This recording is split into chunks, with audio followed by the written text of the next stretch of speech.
कपालेश्वर मंदिर के पुजारी द्वारा माल्यार्पण। दक्षिण भ्रमण करते हुए पूज्य बाबा कपालेश्वर के दर्शन हेतु मद्रास कपालेश्वर के मंदिर गए। दर्शन करने के उपरांत जब लौटने लगे तब उस मंदिर के पुजारी ने कपालेश्वर के गले से माला उतारकर पूज्य बाबा के गले में सश्रद्धा पहना दिया। राजगीर भ्रमण। पूज्य बाबा ने राजगीर के सभी स्थलों का भ्रमण एवं अवलोकन किया। दिन भर भ्रमण के पश्चात प्रागढ़ निद्रा में एक छत के ऊपर रात्रि विश्राम कर रहे थे। संयोगवश रात्रि में काफी वर्षा हुई, किंतु बाबा पूर्ववत सोए ही रहे। वर्षा समाप्त होने के बाद लोगों ने देखा कि बाबा का बिस्तर एकदम सूखा है, उस पर एक बूंद भी पानी नहीं पड़ा है। लोग उसे देखकर आश्चर्यचकित रह गए। माता जी का संन्यास ग्रहण। अब तक लखराजी देवी का सपूत अपने नाम गुण के अनुसार प्रसिद्धि की प्रकाष्ठा पर पहुंच चुके थे। पूज्य श्री भगवान राम, अघोरेश्वर सरकार, महाप्रभु आदि शब्दों से संबोधित होने लगे थे। पूज्य बाबा ने अपनी जन्मदात्री श्रीमती लखराजी देवी को भी अंततः संन्यास ग्रहण करा ही दिया। तब से माता जी पड़ाव आश्रम में ही निवास करने लगी, जो माँ मैत्रायणी के नाम से विख्यात हुई। खड़ग स्थापना।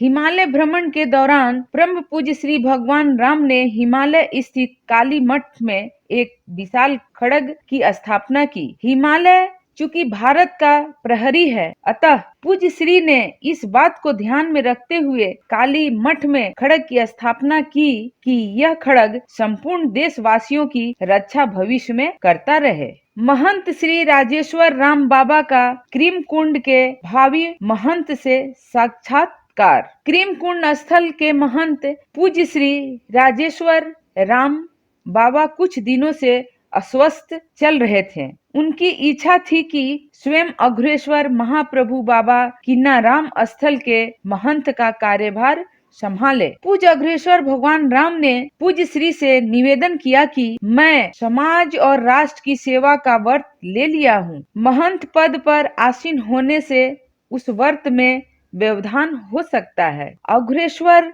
महाप्रभु ने क्षमा याचना की। अगली सुबह एक दिव्य बालक के साथ अघोरेश्वर महाप्रभु गुरु चरण में उपस्थित हुए। वही शिशु सिद्धार्थ गौतम बाबा किन्नाराम स्थल के भावी महंत हुए।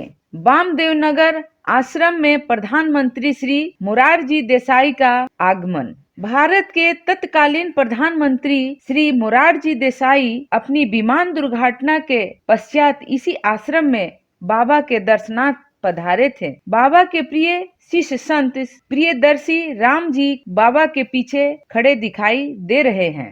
श्री भगवान राम जी की मैक्सिको यात्रा।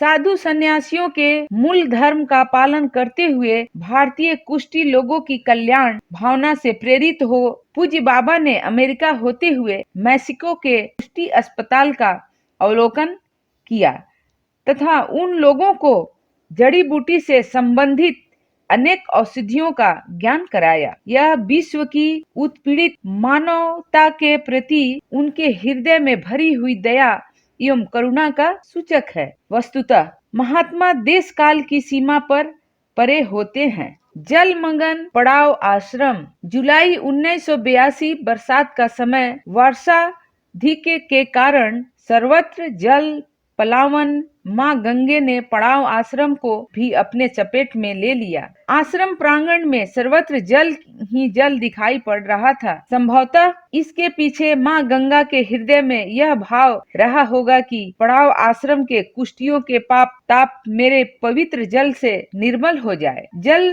पलावन की स्थिति में पूज्य बाबा ऊपर वाले कमरे में रहते थे तथा छोटी नाव द्वारा यदा कदा खोज खबर लिया करते थे। जसपुर नरेश का शव आश्रम लाया गया। 19 अगस्त 1982 को अघोरेश्वर के सखा मित्र प्रिय भक्त महाराजा जसपुर का शव कुष्ठ सेवाश्रम वाराणसी लाया गया। महाप्रभु इस अप्रत्याशित घटना से स्तंभ रह गए। सर्वेश्वरी मंदिर में महाप्रभु की उपस्थिति में पूजा एवं प्रार्थना हुई और आपकी ही देख रेख में दिवंगत महाराजा का अंतिम संस्कार संपन्न हुआ। प्रत्याशियों के अनुसार महाराजा के निधन का अग्रेसर महाप्रभु पर प्रतिकूल प्रभाव पड़ा।